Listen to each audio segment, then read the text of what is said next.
So reaction mechanism में थोड़ा सा फर्दर डिटेल आज हम करेंगे।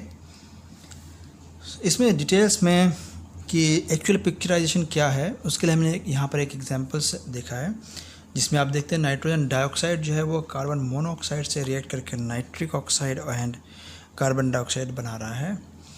और इसमें कलर कोडिंग बहुत सिंपल है, right. So you can understand कि oxygen, all oxygen with green, carbon with red and nitrogen with blue. So ये एक हमारे पास सिंपल रिएक्शन है जिसमें कि आपके पास रिएक्टेंट की इन्फॉर्मेशन है और प्रोडक्ट्स की इन्फॉर्मेशन है।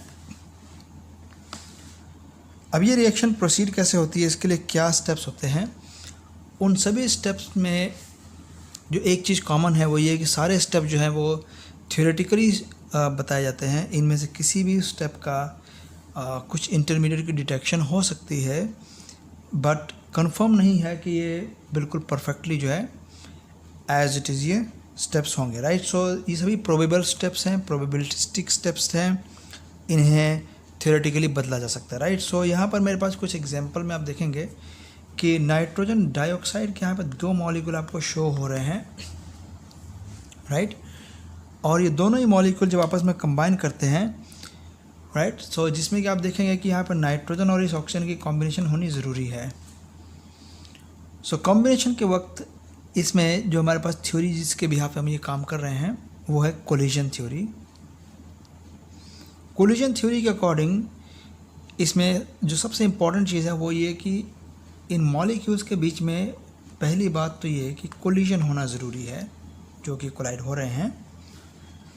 दूसरी बात ये कि इनकी कोलिजन के वक्त इनकी डायरेक्शन प्रॉपर होना बहुत ज़रूरी है, जो कि यहाँ पर दिखाया हुआ है। और इसकी लास्ट जो चीज़ है वो ये है कि कोलाइड करते हुए इन मॉलिक्यूल के पास सफिशेंट एनर्जी होनी चाहिए सो दैट कि इनके जो ओल्ड बॉन्ड्स हैं इनको ब्रेक किया जा सके और न्यू बॉन्ड्स बन सकें। सो ये शॉर्ट में मैंने आपको ब्रीफली कोलिजन थ्योरी बताया है। सो मैं अपनी बातों को एक बार समराइज़ कर देता हूँ। कोलिजन थ्योरी में तीन मेन चीज़ें हैं। सबसे पहली चीज़ है कि मॉलिक्यूल्स में कोलिजन होना ज़रूरी है, दूसरा कि उनका ओरिएंटेशन सही होना ज़रूरी है, और तीसरा ये कि उनके पास सफिशेंट एनर्जी होना भी ज़रूरी है, राइट। सो अब देखें कि इसके साथ हमारे पास एक्सपेक्टेड ये चीज़ बननी चाहिए, राइट। यहाँ पर मैंने ऐसा मॉलिक्यूल शो किया है। अब ये मॉलिक्यूल जो है वो नाइट्रिक ऑक्साइड है which is available in the product side. और ये जो मॉलिक्यूल है ये मॉलिक्यूल थ्योरेटिकली इम्पॉसिबल मॉलिक्यूल है और इस तरह का मॉलिक्यूल एग्जिस्ट नहीं करता। बट यहाँ पर आपने देखा कि यहाँ पर मैंने स्लो लिखा हुआ है, दैट मीन्स कि ये वो स्टेप है जिसमें कि यहाँ पे बॉन्ड्स जो है ब्रेक हो रहे हैं और न्यू बॉन्ड्स बन रहे हैं। ओवरऑल इसमें एनर्जी की रिक्वायरमेंट है जिस कारण ये रिएक्शन जो है स्लो है। तो नेक्स्ट स्टेप में आप देखते हैं कि जो कार्बन मोनोऑक्साइड है वो रिएक्ट करता है इस इंटरमीडिएट कॉम्प्लेक्स के साथ में, जिसे हम इंटरमीडिएट इसलिए बोलेंगे क्योंकि ये मॉलिक्यूल जो है वो बीच में ही प्रेजेंट रहेगा, राइट। यानी कि इस अपर स्टेप के लिए जो है ये प्रोडक्ट बन जाएगा और लोअर स्टेप्स के लिए क्या बन जाएगा, रिएक्टेंट। तो इन्हें हम नाम देते हैं इंटरमीडिएट्स का। तो अब आपके पास ये जो दो स्टेप मैंने शो किए हुए हैं, एक तो स्लो स्टेप, दूसरा फास्ट स्टेप, राइट। इन दोनों स्टेप्स को हमें स्टेप्स जो है जस्टिफाइड होंगे तब जब इनका नेट रिजल्ट आपके ऊपर वाली रिएक्शन आएंगी एड अप होकर के। और राइट, सो ये बहुत ही सिंपल सा कॉन्सेप्ट है। तो जो स्टेप आपके पास स्लो होगा उसे हम बोलेंगे rate determining step, RDS, right. So that is rate determining step. All right, so इस केस में आप देखते हैं कि जो रेट डिटरमाइनिंग स्टेप है उसमें आपके पास दो नाइट्रिक ऑक्साइड, नाइट्रोजन डाइऑक्साइड दो कंबाइन हो रहे हैं। तो आपके पास जो रेट ऑफ द रिएक्शन होगा वो सिंपली होगा नाइट्रोजन डाइऑक्साइड की कंसंट्रेशन का स्क्वायर, राइट। और ये चीज़ एक्सपेरिमेंटली डिटरमिन की जाएगी, इसके पीछे कोई थ्योरी नहीं होगा। सो रेट डिटरमिन करने का तरीका जो है सिर्फ एक्सपेरिमेंटल, रेट डिटरमिन करने के लिए कोई थ्योरी नहीं होगी। ऑल राइट, सो इस केस में आप देखेंगे कि जो स्लो स्टेप है उसमें मॉलिक्यूलैरिटी 2 आ गई। मॉलिक्यूलैरिटी मीन्स कि कितने मॉलिक्यूल जो हैं वो कंबाइन हो रहे हैं रेट डिटरमाइनिंग स्टेप में, क्योंकि यहाँ दो लोग कंबाइन हो रहे हैं। सो इसलिए मॉलिक्यूलैरिटी इसकी 2 हो गई है, राइट। ओके, सो ओवरऑल हमारे पास कुछ एग्जांपल्स यहाँ पर देखेंगे। इस पर्टिकुलर एग्जांपल में आप देखेंगे कि जो PCl5 है ये डीकम्पोज हो रहा है और ऑल अराउंड ये अकेला मॉलिक्यूल है जो डीकम्पोज हो रहा है। तो इस मॉलिक्यूल की जो मॉलिक्युलरिटी है वो होगी 1। इसके अलावा एक और एग्जांपल है हाइड्रोजन पेरोक्साइड की, और इसमें भी आप देखेंगे मॉलिक्युलरिटी है 1। नेक्स्ट एक और एग्जांपल है हाइड्रोजन आयोडाइड की। तो यहाँ पर आप देखेंगे कि हाइड्रोजन गैस बन रहा है प्लस आयोडीन गैसीय स्टेट में आ रहा है, और इसकी मॉलिक्युलरिटी आप गैस कर सकते हैं क्या होगी, विच इज़ 2, राइट। सिमिलरली यहाँ पर मेरे पास एक ही एग्जांपल है, और अब आप देखेंगे कि यहाँ पर नाइट्रिक ऑक्साइड है और ये कंबाइन हो रहा है ओजोन से, राइट। सो यहाँ पर जो मॉलिक्युलरिटी होगी वो होनी चाहिए अगेन 2।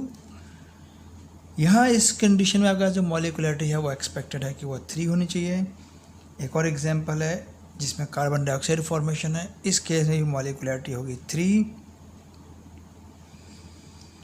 तो यहाँ पर जो दूसरी एग्जांपल में दे रखा है इसकी मॉलिक्युलरिटी है 2, राइट। और यहाँ पर आपके पास लास्ट में है ओजोन की डीकम्पोजिशन, तो जिसमें ओजोन की डीकम्पोजिशन है इस कंडीशन में आपके पास जो मॉलिक्युलरिटी आएगी वो होगी 1। अब क्वेश्चन ये है कि यहाँ पर मॉलिक्युलरिटी 1 कैसे हो गया, राइट। बिकॉज अगर आप देखेंगे कि यहाँ पर 2 मॉलिक्यूल्स ऑफ ओजोन है, 3 मॉलिक्यूल्स ऑफ ऑक्सीजन है, तो इस केस में जो स्लोवेस्ट स्टेप है, स्लोवेस्ट स्टेप के अंदर आपको मॉलिक्युलरिटी पता चलेगी, और स्लोवेस्ट स्टेप पता करने के लिए आपके पास चाहिए होगा रिएक्शन का मैकेनिज्म। ऑलराइट, सो मॉलिक्युलरिटी वो है कि नंबर ऑफ पार्टिकल्स कितने इन्वॉल्व होंगे रिएक्शन के स्लोवेस्ट स्टेप में। बाय द वे स्टेप का मीनिंग क्या होता है, स्टेप का मीनिंग होता है कि एक जस्टिफाइड रिजल्ट। जैसे कि अगर मैं यहाँ पे PCl5 से PCl3 और Cl2 बनाता हूँ तो जस्टिफाइड है। मैं इससे PCl2 एंड Cl3 अगर बनाऊँगा तो वो अनजस्टिफाइड होगा, तो हम उसे स्टेप नहीं बोलेंगे। ओके, सो ये था स्टेप का मीनिंग कि it should be justified on the behalf of the VSEPR theory, on the behalf of Lewis dot structure. तो ये चीज़ें इंपॉर्टेंट हैं। अब हमारे पास ये ओजोन का मैकेनिज़्म है, ओजोन की डीकम्पोजिशन का मैकेनिज़्म, जिसमें कि अभी आपने देखा था कि इसका जो मॉलिक्युलरिटी था वो था 1, राइट। तो अब हम इसका मैकेनिज़्म देखते हैं कि ओजोन के लिए क्या मैकेनिज़्म है। सबसे पहली बात कि देखिए ओजोन का simple molecule, single molecule, right, O3 single molecule slowly decompose होता है और ये ऑक्सीजन मॉलिक्यूल देगा अलॉन्ग विद ऑक्सीजन एटम। लेकिन अगले स्टेप में आप देखेंगे कि जो ओजोन मॉलिक्यूल है ये फर्दर एक जो सिंगल ऑक्सीजन एटम है इसके साथ वो कंबाइन होने के बाद आपके पास ऑक्सीजन गैस लिबरेट होगी, 2 मॉलिक्यूल्स, राइट। लेकिन स्लोवेस्ट स्टेप में आप नोटिस करेंगे कि आपके पास सिर्फ एक ही मॉलिक्यूल ओजोन का इन्वॉल्व है, एंड हेंस इसका जो मैकेनिज़्म है उसके बिहाफ पर, इसका जो मैकेनिज़्म है उसके बिहाफ पर मॉलिक्युलरिटी होगी 1, right. So molecularity 1 and theoretically it is 1। Okay, so rate जो है रिएक्शन का वो भी इस केस में ozone raise to power 1 means इसका ऑर्डर है 1, और ये एक्सपेरिमेंटली डिटरमिन किया गया है। सो ऑर्डर होगा 1। यूनिमॉलिकुलर रिएक्शन जितने भी होंगे they are always first order reaction. Unimolecular reactions वो होंगे जिसमें कि सिंगल मॉलिक्यूल इन्वॉल्व होगा, राइट। सो वो सारे के सारे जो है वो फर्स्ट ऑर्डर होंगे रिएक्शन। अब यहाँ पर मेरे पास एक एग्जांपल है जिसमें कि हम इलेक्ट्रोफिलिक एडिशन रिएक्शन पढ़ रहे हैं, और ये रिएक्शन आपके पास +1 में भी की गई थी, लेकिन हम मैकेनिज्म अंडरस्टैंड करने के लिए इसके एग्जांपल को पिक करते हैं, right. So in gas phase, right, so ध्यान रखिएगा कि इन गैस फेज है ये। फॉर एग्जांपल मेरे पास यहाँ पर आप देखेंगे कि एक सिंपल सा एल्कीन है विच इज़ दी 2-ब्यूटीन, राइट, और मोर करेक्टली अगर बोलें तो ये हो जाएगा cis-2-ब्यूटीन, राइट। यहाँ पर मैंने p ऑर्बिटल भी शो किए हुए हैं दोनों कार्बन के साथ में अटैच्ड, तो यहाँ पर पाई बॉन्ड भी मैंने शो किया हुआ है। और अब आप देखेंगे कि गैस फेज़ में है तो यहाँ पर जो हाइड्रोजन क्लोराइड है इसको मैंने पोलराइज फॉर्म में शो किया हुआ है, और अगर ये एक्वस फेज़ होता, राइट, तो उस केस में ये हाइड्रोनियम आयन जनरेट हो जाता, राइट। तो फिलहाल यहाँ जनरेट नहीं है। अब ये देखिए ये इलेक्ट्रोफिलिक सेंटर हो गया। इलेक्ट्रोफिलिक सेंटर मीन्स वो सेंटर जहाँ पर इलेक्ट्रॉन की डेफिशिएंसी है, और यहाँ पर इलेक्ट्रॉन की सफिशिएंसी है, इलेक्ट्रॉन काफ़ी ज़्यादा डेंस अमाउंट में यहाँ पर मिलेंगे। तो डेफिनेटली जो डेंसिटी होगी वो फ्लो होगी इस हाइड्रोजन पार्शियल पोलराइज्ड स्पीशीज़ की तरफ, राइट, जिसे हम इस तरीके से शो कर सकते हैं। तो ध्यान से समझना कि इस जगह पर जब ये इलेक्ट्रॉन और इसके बीच में एक बॉन्डिंग होगी तो बॉन्डिंग से जो अट्रैक्शन है उससे जो एनर्जी रिलीज़ होगी वो एनर्जी सफिशेंट होगी इस हाइड्रोजन क्लोराइड के बॉन्ड को डीकम्पोज करने के लिए, राइट। सो इस तरीके से बॉन्ड डीकम्पोज होता है। एरोज का मीनिंग ये हो गया कि यहाँ पे जो दोनों इलेक्ट्रॉन थे वो दोनों इलेक्ट्रॉन क्लोरीन की तरफ शिफ्ट हो गए हैं, यहाँ के जो दोनों इलेक्ट्रॉन थे वो हाइड्रोजन की तरफ शिफ्ट हो गए हैं। और इसका रिज़ल्ट क्या होगा? इसका रिज़ल्ट कुछ ऐसा होगा कि यहाँ पर हमारे पास एक हाइड्रोजन अटैच हो गया और ये जो पी ऑर्बिटल है वो एज इट इज़ रह गया, बट यहाँ पर एक इलेक्ट्रॉन की डेफिशिएंसी हो गई है, राइट। तो आप देखेंगे कि यहाँ पे शेडेड पी है, यहाँ पर नॉन शेडेड पी है विद सम पॉजिटिव सिंबल, कि ये एक पॉजिटिवली चार्ज इंटरमीडिएट है जिसके हम नाम देते हैं कार्बोकेटायन का। और अब आप देखेंगे कि इस कार्बोकेटायन को जो क्लोराइड है वो इसको अटैक कर सकता है up side this plane and down side of this plane, क्योंकि जो कार्बोकेटायन है वो sp2 हाइब्रिडाइज्ड है। इस वजह से ये जो स्पीशीज़ है इतना पार्ट, ये सारा पार्ट जो है वो फ्लैट होगा। फ्लैट होने के कारण क्लोराइड के पास फ्रीडम है कि ये अप साइड से भी अटैक कर सकता है और लोअर साइड से भी अटैक कर सकता है। तो ये दोनों तरफ से पॉसिबिलिटी है इसकी, ओके। सो ये जो स्पीशीज़ है जो कार्बोकेटायन बना है इसे मैंने नाम दिया है इंटरमीडिएट का।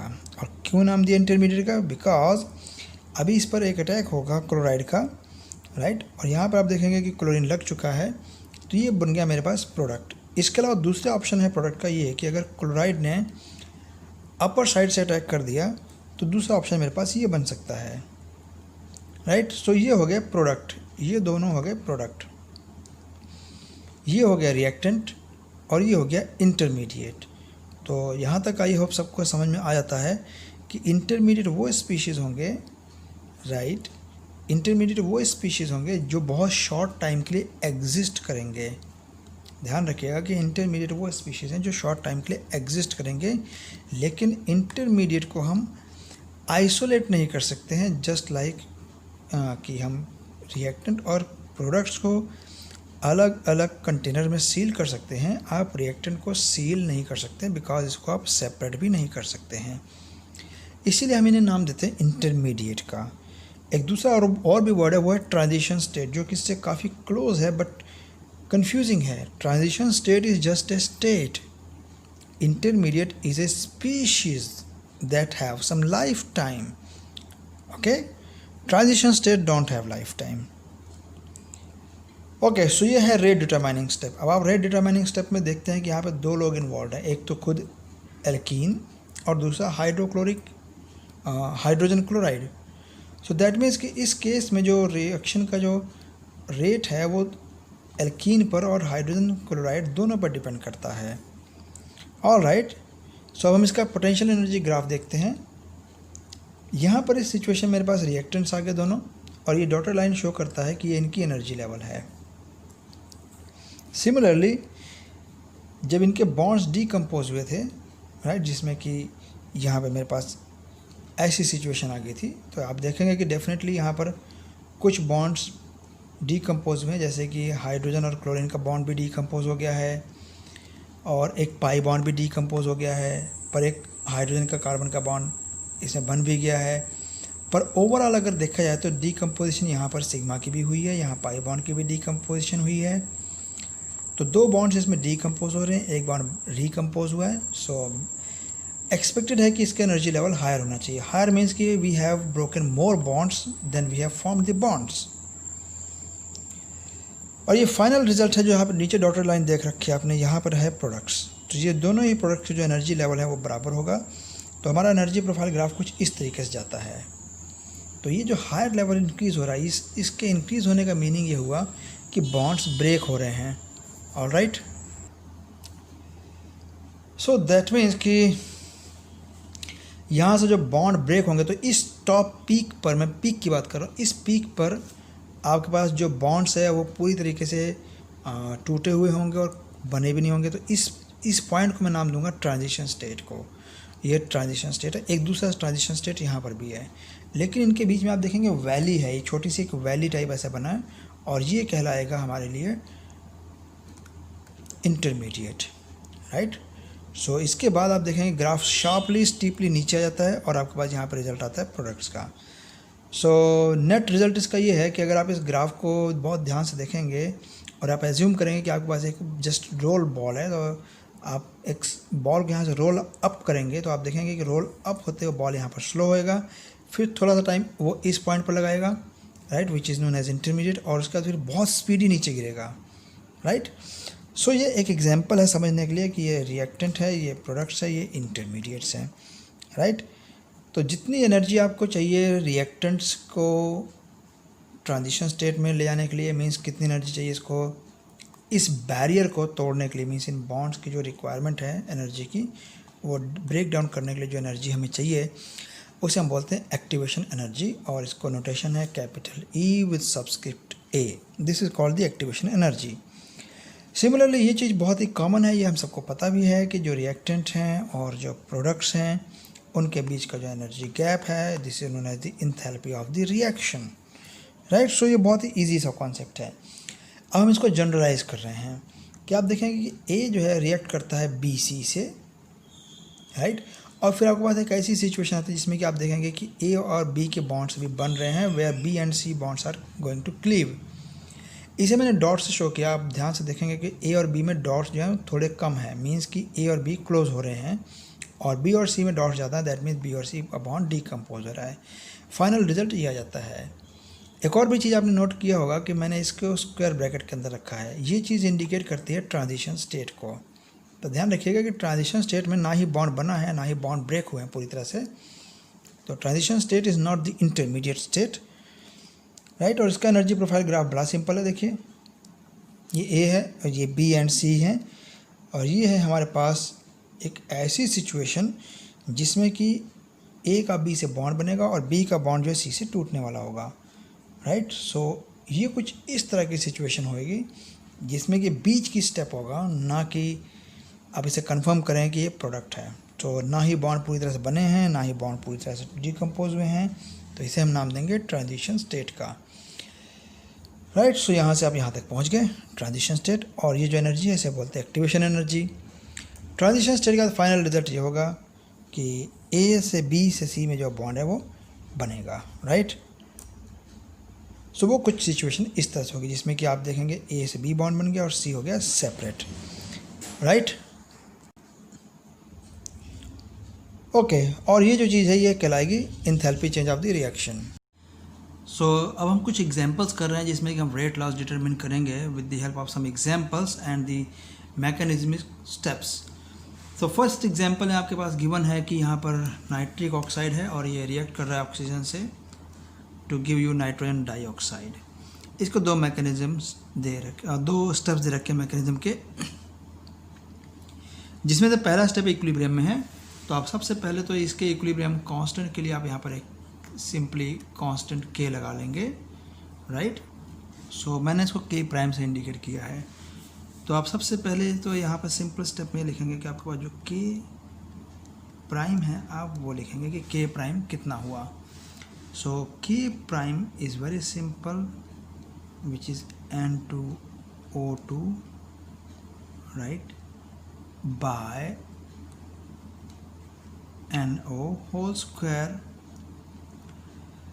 सिमिलरली जब आपका स्लो स्टेप है, राइट, तो स्लो स्टेप में भी आप देखेंगे कि यार क्योंकि रेट डिटरमाइनिंग स्टेप होता है, तो स्लो स्टेप के लिए आप देखेंगे कि जो रेट है यहाँ मैं लिख रहा हूँ rate which is equal to K times the N2O2 times the oxygen, right. और आप नोटिस कर रहे हैं कि यहाँ पर जो NO2 है, राइट, ये जो NO2 है ये है एक इंटरमीडिएट। तो आपके पास जो रेट लॉ इक्वेशन है इसमें आपके पास N2O2 को रिप्लेस करने के लिए आप इस इक्वेशन की हेल्प लेंगे। तो यहाँ से आप देखेंगे जो N2O2 आ रहा है, राइट, ये N2O2 आएगा एक्चुअल में K प्राइम टाइम्स NO2। तो आपके पास जो रेट आएगा, rate must be equal to K, ये वाला K times K prime times NO whole square times O2। Right. So ये हो जाएगा इसका रेट लॉ, और इसको आप सिंप्लीफाइड और लिख सकते हैं कि इसमें आप के थोड़ा सा कैपिटल डाल देंगे तो आपके पास ये प्रॉपर इसका स्टेप हो जाएगा, फाइनल स्टेप, जिसमें कि आप दिखाएंगे कि आपका जो रेट ऑफ द रिएक्शन है वो NO के लिए डबल ऑर्डर में है और ऑक्सीजन के लिए सिंगल ऑर्डर में है। Right. So that was the example. I hope ये सबको समझ में आ गया। तो देखते हैं नेक्स्ट एग्जांपल। नेक्स्ट एग्जांपल भी इंटरेस्टिंग है, और आप देखेंगे कि इसमें नाइट्रिक ऑक्साइड आपके पास गिवन है। राइट। सो नाइट्रिक ऑक्साइड ये रिएक्ट कर रहा है हाइड्रोजन से to give you nitrogen gas along with 2 molecules of water. तो सबसे पहले आप स्लो स्टेप की तरफ देखेंगे कि स्लो स्टेप में आपके पास जो रेट आ रहा है वो रेट है simply K times the NO whole square times the hydrogen, that's all. अब क्योंकि फास्ट स्टेप को हम किसी भी तरह से रेट ऑफ रिएक्शन में इन्वॉल्व कर नहीं रहे हैं, स्लो स्टेप है। राइट। और ये दोनों ही स्पीशीज जो हमारे पास इंटरमीडिएट इसमें से कोई भी नहीं है। सो this is the full and final answer. Okay, now let's move for the next reaction, next example. Okay, so यहाँ पर भी एग्जाम्पल आप देखेंगे कि जो स्लो स्टेप है, स्लो स्टेप में आपके पास यहाँ पर NO2 इन्वॉल्व है, और इसकी रिएक्शन मैकेनिज्म में आपके पास क्या होना चाहिए। सो इसका रिएक्शन जो मैकेनिज्म है बहुत ही सिंपल है, आपका सिंपली आएगा rate is equal to K times the NO2 whole square, क्योंकि स्लो स्टेप में आपके पास यही वाली स्टेप इक्वेशन बन रहा है। ऑलराइट। सो दैट मीन्स ये बहुत ही सिंपल केस है। आपके पास फास्ट स्टेप में आपने ध्यान बिल्कुल नहीं देना है, आपको सिर्फ स्लोवेस्ट स्टेप ही पकड़ना है, और इसमें 2 स्टेप है तो ऑब्वियसली स्लोवेस्ट है, इसमें 2 लोग इन्वॉल्व है, that is the rate of the reaction. Alright. So let us move for the next example. अब ये रिवर्स एग्जाम्पल है। रिवर्स एग्जाम्पल में यानी कि अभी हम लोगों ने पीछे मैकेनिज्म और रेट मैकेनिज्म के हेल्प से रेट निकाला था, और यहाँ पे आपके पास देखिए एक रिएक्शन गिवन है और आपको रेट भी गिवन है, और आपको इसका रिएक्शन मैकेनिज्म पता करना है। राइट। ओके। सो बहुत ही इजी है। सबसे पहला चीज़ ये है कि आपके पास जो रेट ऑफ द रिएक्शन आपको उस पर गौर करना है कि आपके पास यहाँ पे 2 आयंस हैं, हाइपोक्लोराइड आयंस 2 हैं। तो आपके पास जो स्टेप 1 होगा, स्टेप 1 इसमें आपके पास 2 क्लोराइड आयंस कंबाइन करेंगे। राइट। यहाँ पे आप इसको 2 लगा लेंगे। ओके। सो ये है 2 हाइपोक्लोराइड आयंस, और ये आयंस से आपने प्रोडक्ट बनाने हैं इनमें से जो आपके पास इजीली बन सकता है। सो राइट, मेरे पास यहाँ पे देखिए 2 क्लोराइड है, 2 ऑक्सीजन है। राइट। सो मैं यहाँ से जो चीज़ क्रिएट कर सकता हूँ बहुत ही ईजीली, वो है कि मैं यहाँ से 2 क्लोराइड आयंस तैयार कर लूँगा इस तरीके से। राइट। सो बचे हुए मेरे पास रहेंगे 2 ऑक्सीजन, तो मैं उन 2 ऑक्सीजन को कुछ इस तरीके से O2 विद नेगेटिव साइन, और no negative sign, no it should be neutral. Right. So आप यहाँ पे इसके लिए कोई साइन नहीं इंडिकेट करेंगे, ये होना चाहिए आपके पास कम्प्लीटली न्यूट्रल। राइट। सो मैंने यहाँ पे इसको न्यूट्रल कर दिया है। ओके। सो हमारे पास ये जो ऑक्सीजन मॉलिक्यूल होगा ये एक इंटरमीडिएट का काम करेगा। राइट। तो हम इसको कैसे इंडिकेट करेंगे कि ये इंटरमीडिएट होगा, क्योंकि आपके पास इस जगह पर कोई जो स्पीशीज़ बन रहा है वो है क्लोराइड आयन। राइट। सो मैंने वो क्लोराइड आयन यहाँ पर आपके पास बना दिया है। सो अभी ऑक्सीजन हमारे पास बच गया एज ए इंटरमीडिएट। तो आपका जो सेकंड स्टेप होगा, राइट, सेकंड स्टेप में आप इस ऑक्सीजन मॉलिक्यूल को इन्वॉल्व करेंगे रिएक्शन में, लेकिन आप ध्यान रखना कि इस वक्त आपके पास इसके साथ रिएक्ट करने के लिए कौन सा स्पीशीज़ इसमें अवेलेबल है, तो वो हमें पता चलेगा इस रिएक्शन से। आप देखेंगे कि यहाँ पर आपके पास 3 आयंस है ये, और इन 3 आयंस में से मैंने यहाँ पे 2 ऑलरेडी यूज़ कर लिया है, तो मेरे पास एक और आयन बच गया, तो मैं इसको यहाँ पे लिखूँगा ClO नेगेटिव, और ये जो मेरे पास अब सिचुएशन बनेगी वो बननी चाहिए ClO3 नेगेटिव की, जो कि आपके पास ये वाला आयन बन गया। सो जब आप इसको फाइनली जब आप इस रिएक्शन को ऐड अप करेंगे तो आप देखेंगे कि आपके पास जो ऑक्सीजन का स्पीशीज़ है वो यहाँ से आउट हो जाएगा गेम से, और आपके पास यहाँ पे 3 हाइपोक्लोराइड्स मिल जाएंगे नेट, जो कि यहाँ पर आपके पास अवेलेबल है। और इसी तरीके से आपके पास यहाँ पे ये क्लोराइड आ जाएगा जो कि यहाँ पर आप ऑलरेडी अवेलेबल है, और सिमिलरली आपका 2 क्लोराइड भी आ गया। राइट। सो इस तरीके से आप इसके दोनों स्टेप लिख सकते हैं। राइट। तो फाइनली आपको चेक करना पड़ेगा कि आपके जो रिएक्शन मैकेनिज्म है वो ऐड अप होकर के आपके फर्स्ट इक्वेशन के इक्वलेंट होना चाहिए। तो हमने क्या सीखा कि जो रेट ऑफ द रिएक्शन है उसमें जो भी स्पीशीज़ इन्वॉल्व होना चाहिए वो पहले स्टेप में होना चाहिए, और इस स्टेप के साथ हम ब्रैकेट में लिखेंगे कि ये हो गया slow step, right. So this is the slow step. बाकी के जितने भी स्टेप्स होंगे वो सभी इससे फास्ट होंगे, तो हम उसके आगे लिखेंगे fast step. So let us move for the next example. Okay, अब इस एग्जांपल में देखिए दो हाइड्रोजन पेरोक्साइड है मॉलिक्यूल जो है वो कंबाइन हो रहे हैं आयोडाइड आयन से to give you water and oxygen, right. So let us write the reaction mechanism for this. So सबसे पहली बात ये है कि आपके पास जो रेट ऑफ द रिएक्शन उसमें आप देखेंगे कि एक हाइड्रोजन पेरोक्साइड और दूसरा आयोडाइड है, राइट। सो आपके पास जो फर्स्ट स्टेप होगा उसमें आप एक हाइड्रोजन पेरोक्साइड यूज़ करेंगे along with one iodide ion, और अब आप देखेंगे कि इससे आपके पास क्या इनमें से कोई प्रोडक्ट आता है। द आंसर इज यस, एक प्रोडक्ट है मेरे पास water, right. So water at least बन गया, तो वो आपको यहाँ से दिख जाएगा water, and you are left with one oxygen and iodide. So you just combine it, combine IO negative, okay. और रिएक्शन में आप देखेंगे कि आपके पास दो हाइड्रोजन पेरोक्साइड, जिसमें से आप एक हाइड्रोजन पेरोक्साइड फर्स्ट स्टेप में इन्वॉल्व कर चुके हैं, और इस स्टेप को आप बोलेंगे कि ये हो गया slow step. So second step जो है वो है एक और hydrogen peroxide along with this ion, right. और आप देखेंगे कि इससे आप क्या फाइनली ये रिजल्ट बना सकते हैं, तो आपके पास आंसर आएगा yes, you can have, okay, you can have water molecule plus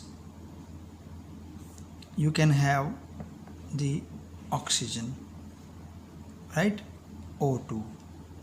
Finally, to get your result you can add them.